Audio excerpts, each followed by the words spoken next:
Hola a todos, soy Víctor García, padre de Sergio García.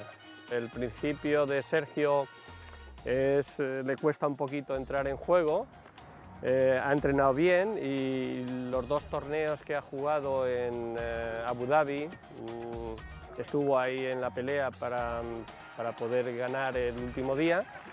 Y bueno, fue un 1 muy bien conseguido porque entró la bola muy muerta, entró muy justa. Fantástico. Además, bueno, ganó un premio, tiene 3 noches en un hotel de lujo allí en Abu Dhabi durante toda la vida.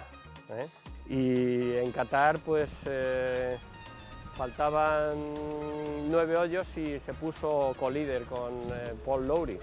Lo que pasa es que Paul estuvo extraordinario. Metió 2 o 3 desde fuera y eso es lo que hizo que estar ahí arriba y ganar. Ahora se le ve diferente, se le ve contento, se le ve como él verdaderamente era cuando empezó a jugar de profesional. Bueno, incluso de amateur. Yo tuve la suerte de acompañarle como caddy, porque era su caddy cuando era amateur, y él daba ánimos a todo el mundo y por supuesto a él. Él ha colaborado como todos los profesionales de aquí, de España e incluso del mundo, de los 2 tours, del tour europeo, del tour americano. Él está por la labor totalmente, sería una ilusión enorme, vamos, indiscutiblemente es una ilusión que quisiera conseguir, vamos a decir.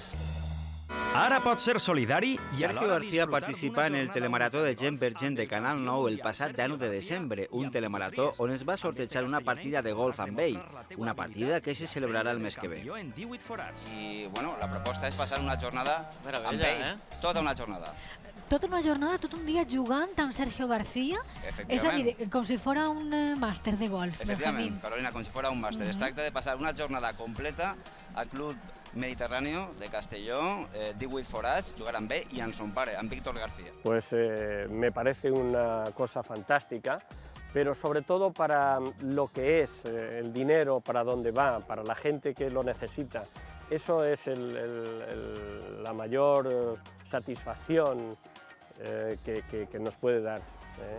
Es muy importante que según están hoy día las cosas, pues que si esta gente que lo necesita tiene algo más, eso es fantástico.